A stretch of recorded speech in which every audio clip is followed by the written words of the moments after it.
El presidente Petro, que ya en campaña, dice la campaña comienza ya, el proceso comienza ya, lo dice hace algunos minutos, que lo había negado en 9 oportunidades en la campaña del 2018 y en la campaña del 2022. Prepárese, Felipe, para ver todas las promesas. El presidente Petro había inclusive dicho que esa figura en mármol, ¿se acuerda el compromiso en mármol con Antanas Mockus y con Claudia López? Diciendo que no iba a convocar constituyente, diciendo que iba a estar ese compromiso en el despacho del presidente. Me da la impresión de que llegó la señora del aseo y le quitó el compromiso en algún momento de la semana pasada. Camila Carvajal. Sí, señor Néstor, es que el presidente Gustavo Petro está haciendo casi todo lo que dijo que no haría. Arranquemos por la Asamblea Constituyente, que no la negó ni una, ni dos, ni tres, ni cuatro. Negó 9 veces en campaña que la iba a convocar si era el presidente de la República, como finalmente terminó haciéndole el viernes en el discurso, para muchos de los discursos más radicales y desafiantes que ha hecho desde que llegó a la Casa de Nariño. La primera vez que lo negó, hablando de la Constituyente, fue cuando lo firmó en mármol. Era 9 de junio de 2018 y junto a Claudia López y Antanas Mockus firmó 12 mandamientos de lo que no haría. 9 de esos 12 los ha incumplido. Que no iba a citar a una constituyente, que iba a contratar a los más capaces para trabajar con ellos en el gobierno, que los recursos públicos iban a ser sagrados y que no habría corrupción en su gobierno, que respetaría el Estado Social de Derecho, que impulsaría la iniciativa con la empresa privada. Todo eso está hoy en entredicho. La segunda vez se lo negó a usted, Néstor, 2 días antes de las elecciones de primera vuelta, era 27 de mayo de 2022, en el debate de Caracol Televisión. Primera pregunta, ¿convocarían, promoverían, impulsarían una asamblea constituyente? No los 3. Ahí estaba también Federico Gutiérrez y estaba el presidente hoy, Gustavo Petro. Al lado del presidente Petro también estaba Sergio Fajardo, porque iban en esa primera vuelta presidencial ese día del debate. También lo negó entonces candidato Gustavo Petro en una entrevista aquí en Mañanas Blue el 8 de junio de 2022. Cuando se quejó, dijo que todo el mundo le preguntaba por la constituyente y que no entendía de dónde sacaban eso, que nunca lo había escrito en su programa de gobierno. Tienen dudas sobre su plan de gobierno y yo no sé si en ese plan de gobierno está un proceso constituyente. Si usted llega a la presidencia, ¿tiene intención de llamar a un proceso constituyente? ¿Eso dónde lo ha leído en mi programa de gobierno, señor Petro? No lo he leído en ningún lado, solamente por eso se lo pregunto, para aclarar algún tipo de duda si es que la hay para las personas que estamos como yo fuera del país. Por eso le pregunto, ¿en su gobierno usted llamaría a un proceso constituyente? Gonzalo, casi en todas las entrevistas que hago para radio me preguntan lo mismo. Entonces no es. Y ahí volvió a decir que no, Néstor. También lo negó, ya que hablaba de entrevista de radio en otra. Ni jamás podrán encontrar en ninguno de mis debates lo que se ha publicado en entrevistas, etcétera, que yo haya afirmado eso.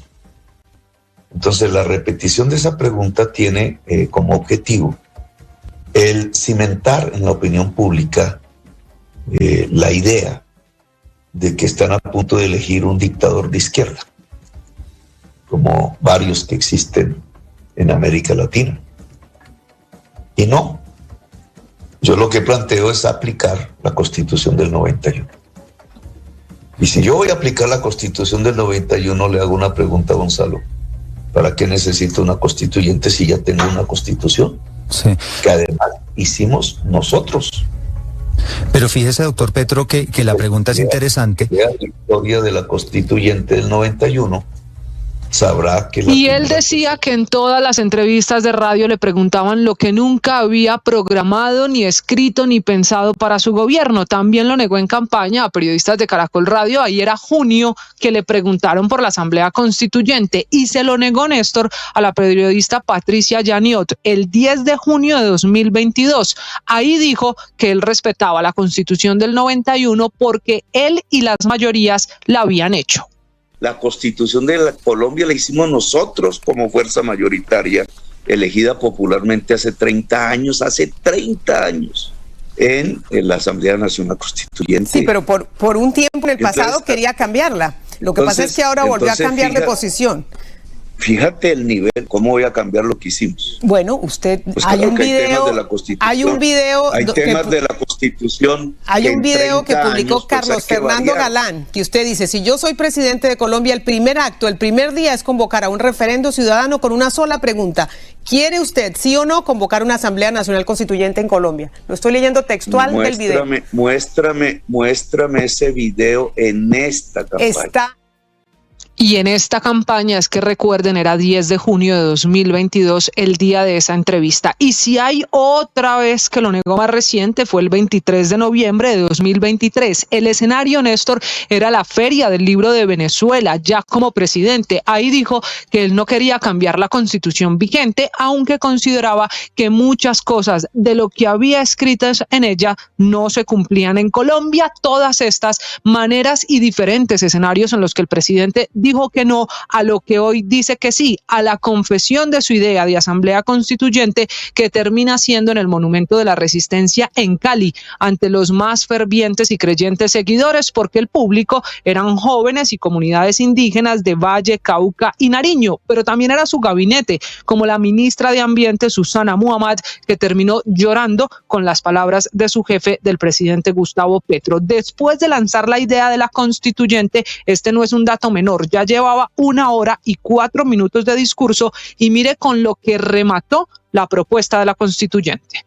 Es el pueblo el que tiene la palabra. Este presidente llegará hasta donde ustedes digan.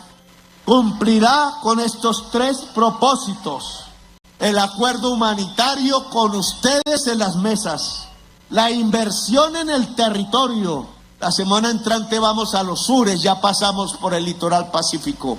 Y la orden que tiene cada ministro y ministra no es ser un burócrata oyéndole a los funcionarios de la... Y habló de los ministros y de las ministras. Dijo que se equivocó, que ese es su gran error en los primeros meses de gobierno, en invitar al centro y a los técnicos a su primer gabinete, sin mencionar, Néstor, a Alejandro Gaviria, Cecilia López, José Antonio Campo o Jorge Iván González. Dijo que se equivocó con ellos y volvió a insistir que los poderosos, la oligarquía, el exfiscal Barbosa, Francisco Barbosa, y los medios de comunicación lo quieren tumbar. Y ahí comenzamos a cometer errores nosotros, los del gobierno. Yo, como presidente, construí primero un gobierno que llamé plural. Invité a los candidatos presidenciales del centro, que se decían a sí mismos, a participar. Lo hice ingenuamente. Finalmente, Néstor, este discurso dejó una tarea en especial para el ministro de Cultura, Juan David Correa, al que le dijo que es momento de que pegue un grito de rebeldía y comience las funciones para que el monumento allí en Puerto Rellena, ese monumento de resistencia, que es lo que significa para quienes promovieron el paro nacional, sea decretado monumento nacional en Colombia. Muy bien, Camila, gracias. Ahí está, Felipe, pues documentada las 9 veces